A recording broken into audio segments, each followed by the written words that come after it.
দাদা বন্ধুরা, তোমরা সবাই কেমন আছো? আশা করি খুব ভালো আছো। আমি না খুব ভালো আছি।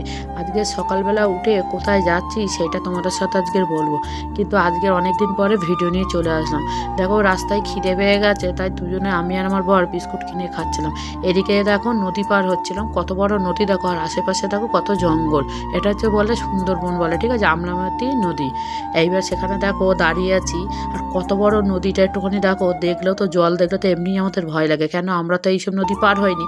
4টে নদীর মুখ এক জায়গায়, তার মানে 15 থেকে 20 মিনিট লাগে নদীটা পার হতে, কিন্তু এত ভয় লাগছে সে তোমাকে কি বলবো।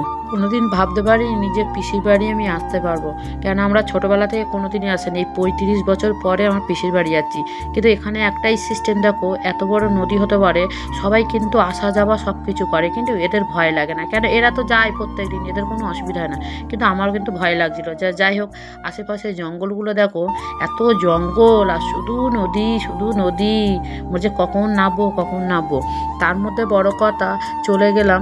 এবার একটা কথা কি, যে আমি আর আমার বরই গেছি, আমার ছেলে মেয়ে গেল না, বললে আজকে যাবে কালকে চলে আসবে, আমি কিন্তু যাবো না, কিন্তু অনেকটা দূর তো, অন্ত বাইকে গেছি, কিন্তু 2.5 থেকে 3 ঘন্টা লেগেছে। কষ্ট হয়েছে, কিন্তু কিছু করার নেই, পিসির বাড়ি তো যেতে তো হবে। তার সময় উঠে আমরা চান টান করে 7টার মতো বেরিয়ে গেছিলাম। 7টার সময় বাইক চড়েছি, 10টার সময় গিয়ে নেমেছি। তাহলে ভাবো যে আমরা কত দূরে গেছি। এবার দেখো এত রোদ, মাথায় হাত দিয়ে আমি কপালে হাত দিয়ে দাঁড়িয়ে আছি, এত রোদ কি বলবো। তখন 10টা থেকে 10:30 বাজে। দেখো এইদিকে নদীর ঘাট চলে আসলো, আমরা ওই পারে এই 15-20 মিনিট পরে আমরা নিচে নেমে উপরে যাচ্ছি। এবার বাইক তো সব আস্তে আস্তে, মানুষ যখন সব নেমে যাবে তারপর বাইকটা আস্তে আস্তে করে একটা একটা করে বাইক তুলবে। এইবারে চলে গেলাম পিসির জার বাড়িতে, কেন পিসির জার বাড়িতে তার বৌমার স্বাদ হচ্ছিল।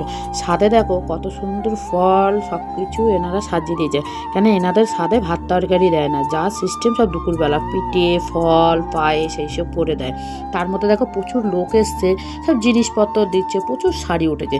এর মধ্যে আমি চলে গেলাম আমার পিসির বাড়িতে, আমার নিজের পিসি, তাদের বাড়ি যখন চলে গেলাম, কত সুন্দর বোয়া গাছে দেখো, এটা আমার পিসির বাড়ি।